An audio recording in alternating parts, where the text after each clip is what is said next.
Deuxième des trois modules consacrés à l'Allemagne bipolarisée de la guerre froide. Aujourd'hui, nous allons voir Berlin au temps du mur de la honte, c'est-à-dire entre 1961 et 1989. Deuxième module consacré à l'Allemagne au temps de la guerre froide. Aujourd'hui, nous allons voir comment, à Berlin, on est passé du rideau de fer au fameux mur de Berlin entre 1949 et 1961. Je vous invite à repartir de ce que nous savons déjà, que nous avons vu lors du module précédent, à savoir que depuis 1949, l'Allemagne a opéré une renaissance, mais une renaissance double, puisque deux jumelles rivales, ennemies, antagonistes se font face de part et d'autre du rideau de fer, c'est-à-dire l'Allemagne de l'Ouest, la RFA, et l'Allemagne de l'Est, la RDA, avec Walter Ulbricht comme dictateur communiste de RDA et le chancelier Konrad Adenauer pour la RFA. Et je vous rappelle que Berlin est également bipolarisé, avec Berlin-Ouest séparé à l'époque par le rideau de fer de Berlin-Est. Alors pour les Berlinois de l'Est, pour les Allemands de l'Est en règle générale, la tentation peut être grande de faire ce qu'on appelle le passage à l'Ouest. C'est-à-dire de tout faire pour tenter de quitter le bloc communiste et se réfugier dans le bloc occidental. D'ailleurs, il y a une blague à la mode à l'époque de la guerre froide, c'est quand le soleil tombe, enfin se couche, c'est de faire remarquer malicieusement à un communiste, à un membre du parti communiste, que le soleil passe à l'ouest tous les soirs, puisqu'il se couche à l'ouest. Oui, bon, c'est un humour de la guerre froide, c'est peut-être plus très drôle aujourd'hui. Alors ce qu'il faut voir, c'est que les États-Unis en particulier, mais ils ne sont pas les seuls, émettent des émissions de radio qui évidemment ne sont pas interceptées par le rideau de fer et qui sont à destination des Européens de l'Est et notamment des Allemands de l'Est, et évidemment dans leur langue. Vous avez par exemple la Radio Free Europe ou aussi Voice of America, qui sont des radios qui présentent la vérité occidentale aux Européens de l'Est et aux Allemands de l'Est. Et ces radios se flattent de faire une contre-propagande au bourrage de crâne, à la propagande communiste incessante qui essaie de faire croire aux Européens de l'Est que les Européens de l'Ouest crèvent de faim, qu'ils vivent sous la terreur, qu'ils sont maltraités par leur gouvernement. Les Européens de l'Est, les Allemands de l'Est se doutent bien que ce n'est pas la vérité. Et effectivement, Radio Free Europe ou Voice of America leur apporte la parole de l'Europe de l'Ouest. Sur l'affiche, on voit ne laissez pas votre enfant grandir sans qu'elle écoute la vérité. Vous pouvez partager vos idées démocratiquement et votre vérité derrière le rideau de fer, Iron Curtain, grâce à Radio Free Europe. Donc les Européens de l'Est, et notamment les Berlinois de l'Est, découvrent qu'il existe un vrai paradis, mais que ce paradis n'est pas communiste, il est occidental. Ça le rend d'autant plus tentant qu'il n'y a finalement que le rideau de fer à franchir. Et le passage à l'Ouest est d'autant plus tentant que les grandes démocraties du bloc occidental font tout ce qu'elles peuvent pour encourager les candidats à l'immigration de passer à l'acte. Et vous avez par exemple les trois grandes compagnies aériennes occidentales de l'époque, c'est-à-dire la Pan American pour les États-Unis, Air France pour la France et British Airways pour le Royaume-Uni, qui, à la demande de leurs gouvernements respectifs, offrent des billets d'avion gratuits pour exfiltrer les Berlinois de l'Est qui parviendraient à passer à l'Ouest. Eh bien, on les mettrait dans l'avion et on leur ferait survoler la RDA et on les ferait atterrir tranquillement dans un aéroport d'Allemagne de l'Ouest ou tout simplement Paris, New York, Londres, peu importe, et tout frais payé. Donc ça, pour tous les Est-Allemands qui ne se sentent plus très à l'aise dans le paradis communiste, qui trouvent que le paradis ressemble de plus en plus à un enfer, et ben voilà de quoi motiver des passages à l'acte.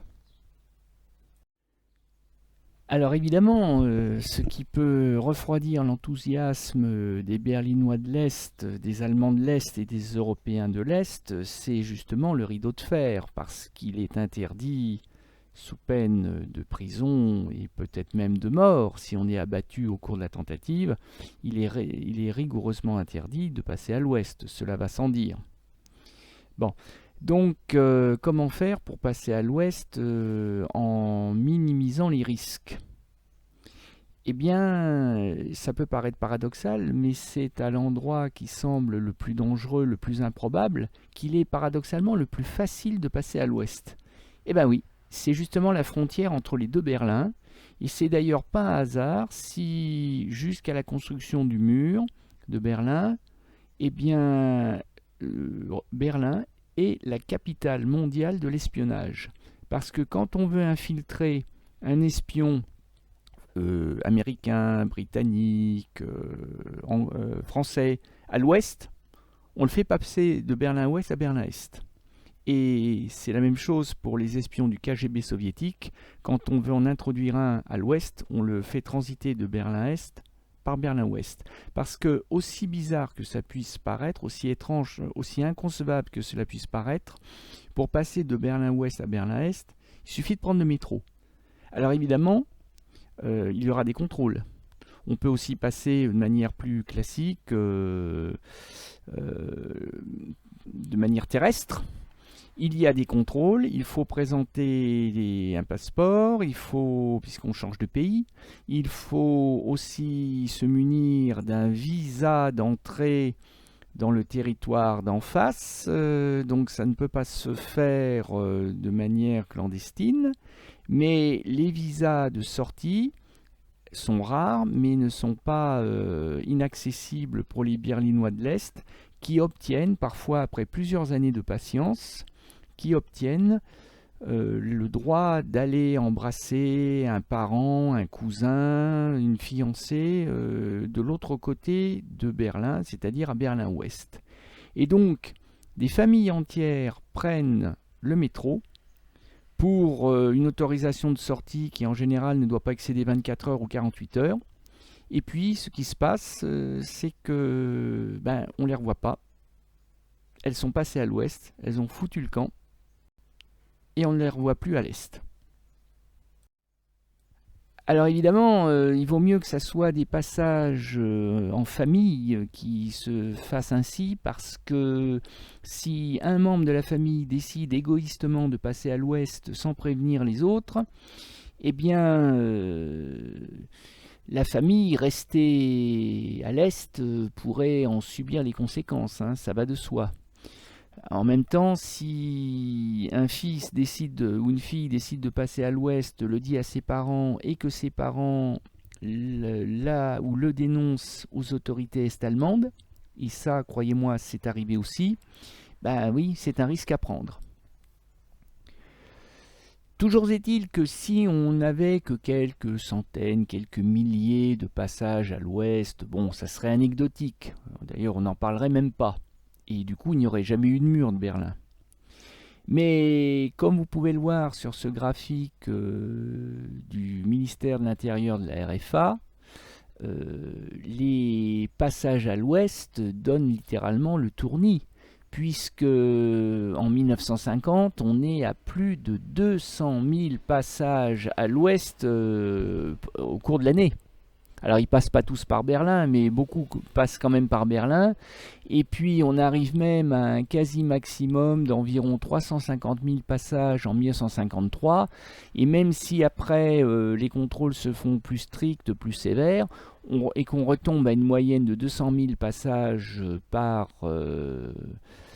an, ce sont des chiffres colossaux. C'est-à-dire que si on additionne tous les ans, toutes les années, les unes après les autres, on arrive à plus de 2,5 millions d'Est allemands qui sont passés à l'Ouest. Et ça peut plus durer. C'est un petit peu comme l'histoire du robinet qui commence à faire du goutte à goutte. Le goutte à goutte, les gouttes sont de plus en plus grosses. Et puis, c'est plus des gouttes, c'est un mince filet d'eau qui se finit par se transformer en déluge. Et quand vous voyez que votre robinet se transforme en douche, eh ben, vous voulez le couper, c'est normal. Vous voulez arrêter l'inondation avant qu'elle prenne des proportions trop graves. Eh bien, c'est ce qui est arrivé au gouvernement est-allemand. Il fallait faire quelque chose. On ne pouvait plus tolérer que les Berlinois de l'Est, les Allemands de l'Est, les Européens de l'Est passent à l'Ouest par Berlin. C'était plus possible. Dans ces conditions, les autorités de la RDA envisagent de mettre fin à l'hémorragie en construisant un mur particulièrement étanche et qui remplacerait ce rideau de fer totalement inefficace qui forme la frontière entre les deux Berlins. Mais pour cela, Walter Ulbricht, qui est à droite sur la photographie, se doit d'obtenir l'autorisation de la superpuissance soviétique incarnée par Nikita Khrouchtchev, le successeur de Staline, et qui se trouve donc à gauche sur la photographie. Et M.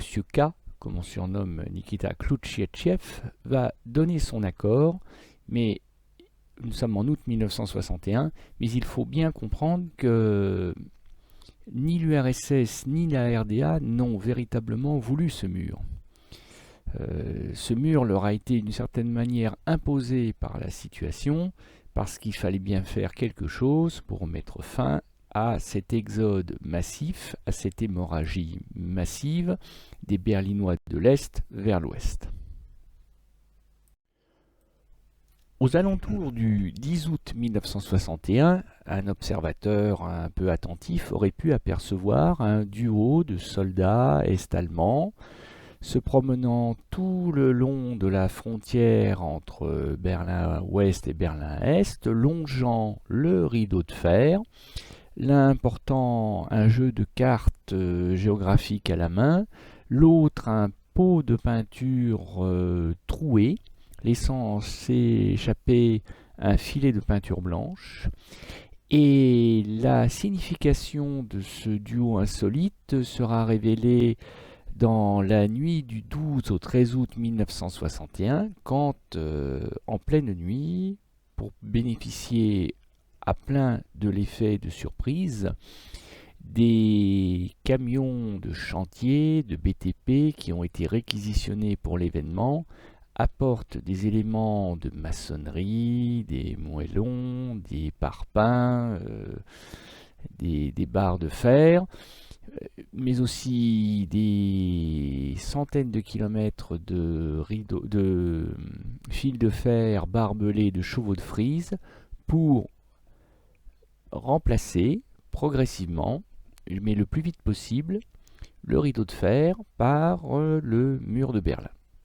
Et voilà comment, au petit matin, les Berlinois éberlués, des deux camps d'ailleurs, aussi bien ceux de Berlin-Est que ceux de Berlin-Ouest, des Berlinois ébahis, puis scandalisés par la situation, voient prendre forme petit à petit un mur de séparation entre les deux Berlins.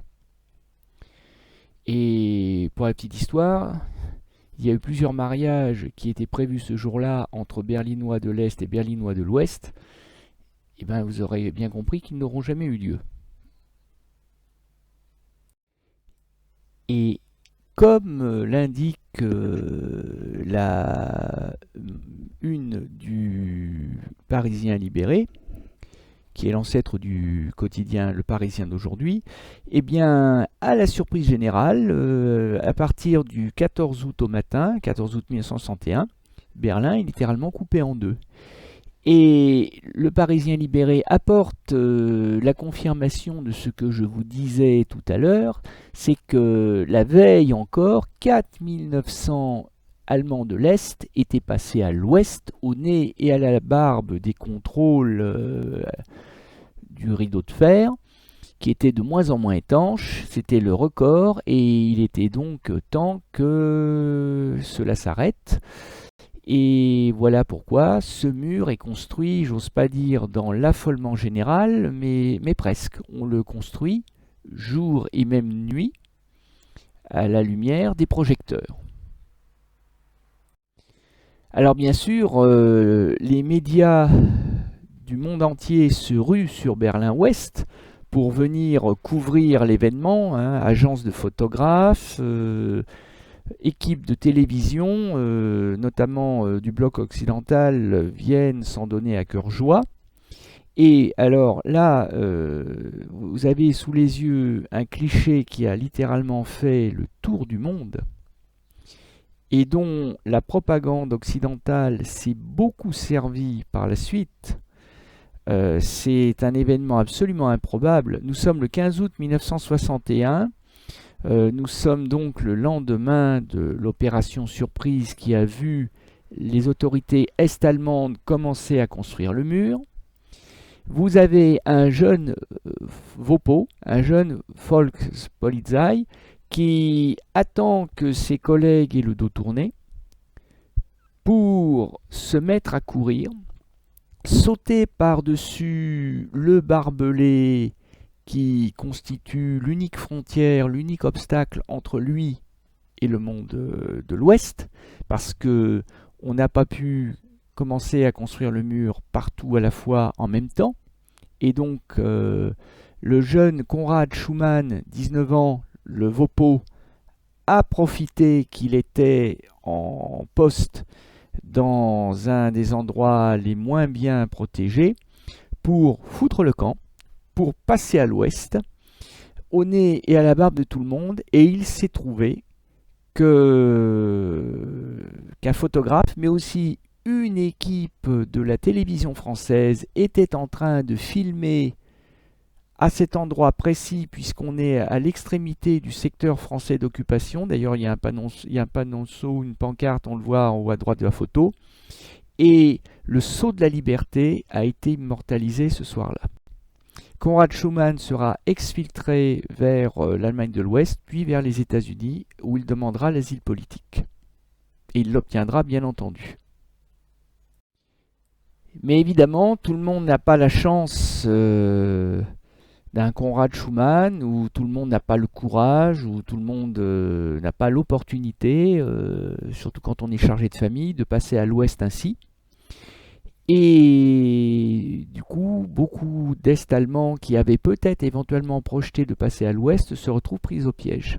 Et on voit sur le graphique des passages à l'Ouest, à partir de la construction du mur, le nombre de passages à l'Ouest, alors ne tombe pas à zéro, ça serait faux de le dire, mais on voit que le nombre de passages à l'Ouest est divisé par au moins 10.